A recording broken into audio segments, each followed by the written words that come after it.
What's going on, everyone? Welcome back to a brand new video here on my YouTube channel. And for those of you that are new around here and don't know who I am, my name's Aaron. I create travel photography and videography based content here on YouTube. So if that is something that will interest you, be sure to subscribe to the channel. But as you can tell by the title today, I'm going to be giving you my tips and guidance on how you can plan a round the world trip, or if you are going traveling for a long time, because I know it is a stressful process to do, to plan something like this before you even go. So I'm going to be giving you my guidance from start to finish on how you can plan a round the world trip or a long-term trip for traveling. So if you do find this video useful at any point, be sure to let me know by leaving a like. Put any comments or questions down below in the comment section, and check out the linked playlist on screen right now, which is some more of my travel related content. But let's just jump straight into the video. Okay, so as I said, I'm going to be going from start to finish, and I'm going to be doing this in a logical order. So when you're planning a trip, the first thing most people do is book flights. It's probably the most exciting part of actually planning a trip.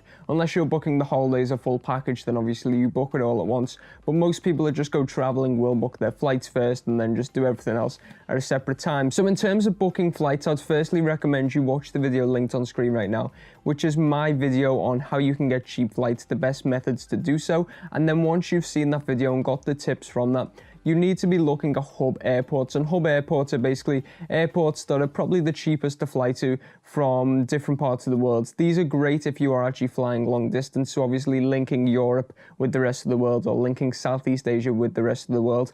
These airports are like the main airports, and they're the ones that a lot of flights go out from, and you probably will tend to find the cheapest deals. Now, in terms of Europe, you're looking at London Heathrow, you're looking at Paris Charles de Gaulle, you're looking at Amsterdam Schiphol Airport and Frankfurt Airport in Germany. They're all great hub airports. There's probably some more, but they are the main ones. In terms of Southeast Asia, Kuala Lumpur in Malaysia is a good one, Bangkok, and then you're looking at Delhi Airport, Dubai also if you're going in that type of region. And to add to that, for Asia, Beijing obviously is another big airport. So as I said, if you check out that video with the tips on how you can get cheap flights and then combine it with these major airports, you will tend to notice that there are firstly a lot of flights, and you will tend to get the best deals going there because there are a lot of flights, and obviously they connect the world.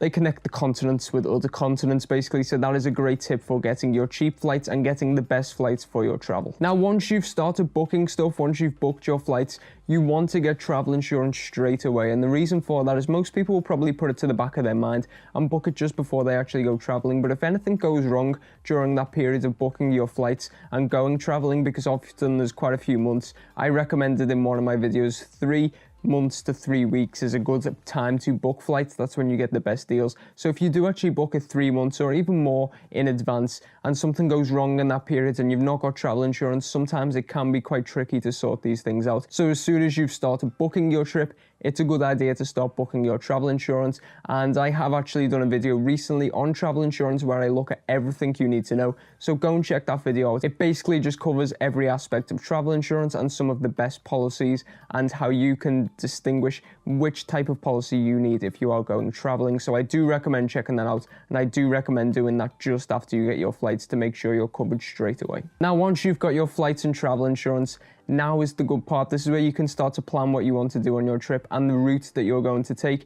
And I actually mentioned in an Interrail video that basically you get your start and your end point and you plan your trip around that. And I know it sounds simplistic, but quite a lot of people will actually do that incorrectly. They'll go to a place and they'll start there, and then they may end up finishing somewhere completely random and then have to realize that they've actually got to make another flight to actually fly home. So they could end up having 2 or 3 flights purely because they've finished their trip miles away from the airport which they were going to go to take them home. So obviously get your start and end point and plan the route from there. And obviously a great way to do this is just get the destinations, get the things that you want to do on your trip, and just form a logical route. It does take quite some time to get some planning, and obviously it's easier to plan for certain parts of the world than others. Europe and North America are great to do because there is a very extensive, obviously, train network within Europe, which most people will travel using, obviously, interrailing. And North America, a lot of people do road trips, and it's obviously very, very clear how you do that type of thing. Whereas in South America and Southeast Asia, sometimes traveling between places isn't that clear,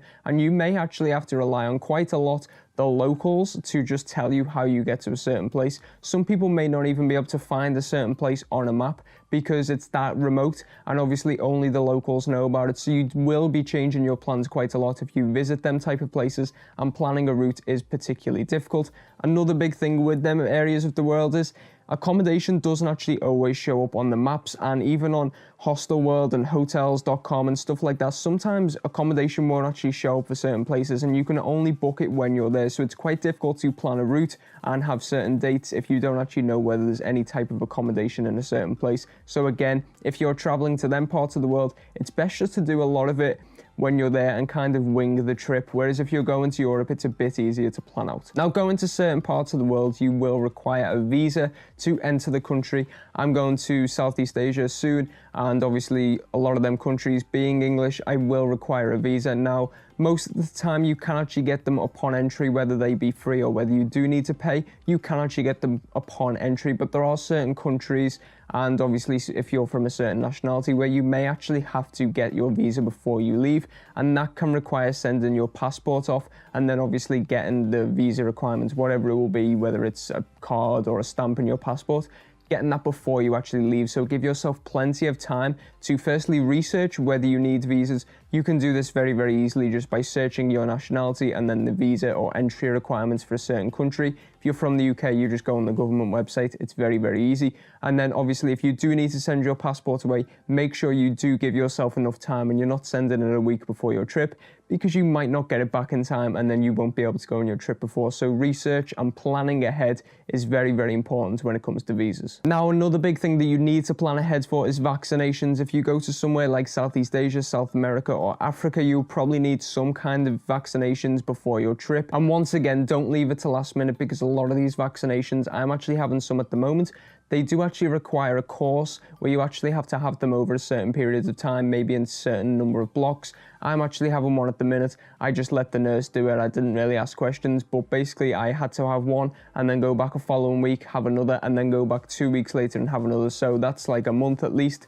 So do make sure that you give yourself plenty of time. And in terms of researching what vaccinations you need, obviously a lot of the information is online. But as I said, the best thing to do is go and talk to your doctor or just, a nurse at your local practitioner, and they will give you the advice that you need. And as I said, I just kind of listened to them and went along with it. And if you are from the UK, then you do get them free on the NHS, which is very, very good to know. Now, in terms of packing for a round the world trip or just a long-term travel, I recommend taking a big bag. Obviously, you're not going to get away with something small, but don't go over the top. I'm going to be taking my Osprey 4.55 litre bag, which there will be a link on screen right now to the review of that bag.